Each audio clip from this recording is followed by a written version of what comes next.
Israel e Hamas aceitaram um acordo de cessar-fogo na faixa de Gaza. Foram meses de uma negociação delicada envolvendo os Estados Unidos, o Catar e o Egito e várias tentativas frustradas.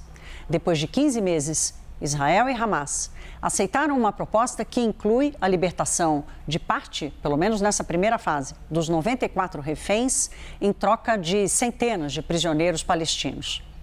Gaza vai receber uma enorme operação de ajuda humanitária, enquanto as tropas israelenses vão se retirar das regiões mais populadas do território. A primeira etapa do acordo começa neste domingo, dia 19 de janeiro. Os palestinos e as famílias dos reféns do Hamas ganham esperança, mesmo com tantas dúvidas de como é que tudo vai acontecer daqui para frente. A gente vai a Nova York conversar com a nossa correspondente Mariana Janjacmo, que está acompanhando isso desde cedo. Mariana, o mundo também reagiu a este anúncio. Boa noite.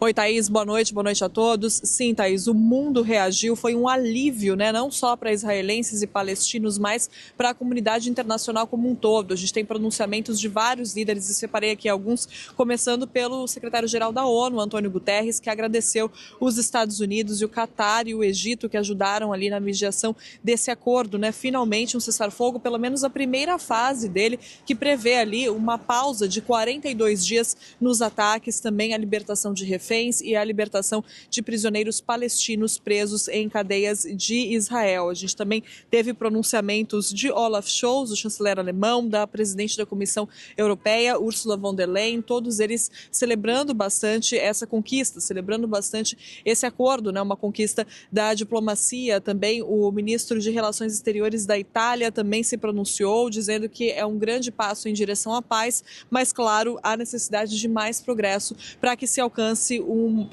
uma paz ao longo prazo, porque essa é a preocupação, né, Thaís? A gente ainda precisa entender exatamente, como você disse, quais os detalhes desse acordo, como isso vai funcionar na prática. A previsão é de que a pausa nos ataques comece agora já nesse domingo, mas a gente ainda precisa entender exatamente quais os detalhes, quais foram os detalhes é que as duas partes chegaram em consenso, né?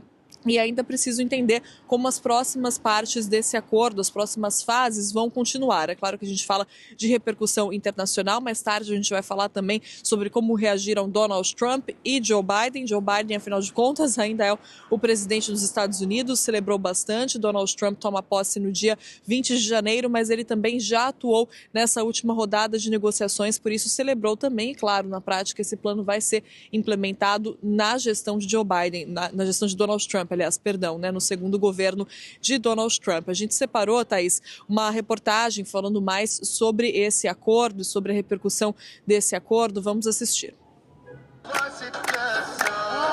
A trégua nos combates trouxe alívio para aqueles que vivem em guerra há mais de 15 meses.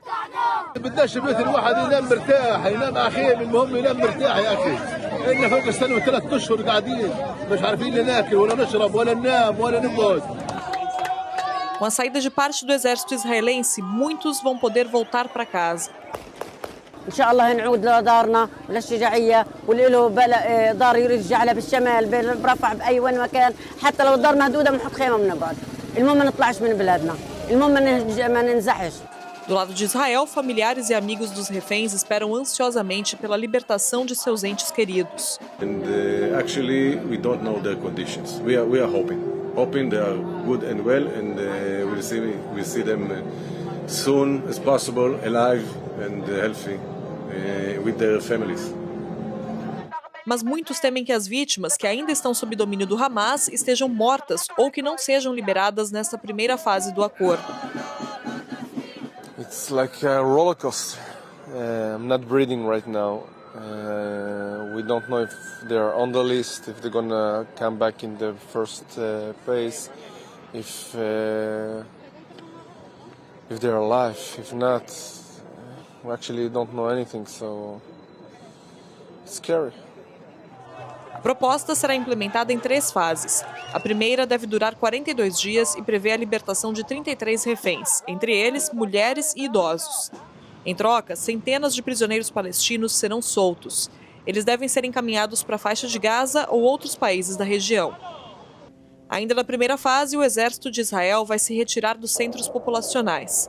Os soldados vão continuar no corredor da Filadélfia, a área entre Gaza e Egito, além da fronteira entre Israel e o enclave. Segundo o primeiro-ministro do Catar, responsável por mediar o acordo, após a saída das tropas, a prioridade será a entrada de ajuda humanitária em Gaza.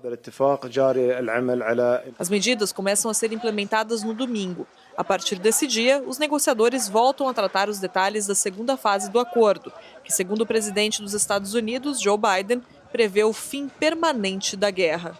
During the next 6 weeks, Israel will negotiate the necessary arrangements to get phase 2, which is a permanent end of the war. Let me say it again, a permanent end of the war. There are a number of details to negotiate to move from phase 1 to phase 2, but the plan says if negotiations take longer than 6 weeks, the ceasefire will continue as long as the negotiations continue. Em um comunicado, o Hamas disse que o acordo é um ponto de virada crucial contra o sofrimento da população. O gabinete do primeiro-ministro israelense, Benjamin Netanyahu, afirmou que ainda há pontos a serem discutidos. O secretário-geral da ONU, Antônio Guterres, disse que a prioridade agora é aliviar o sofrimento das pessoas em meio à guerra. Our priority now must be to ease the tremendous suffering caused by this conflict.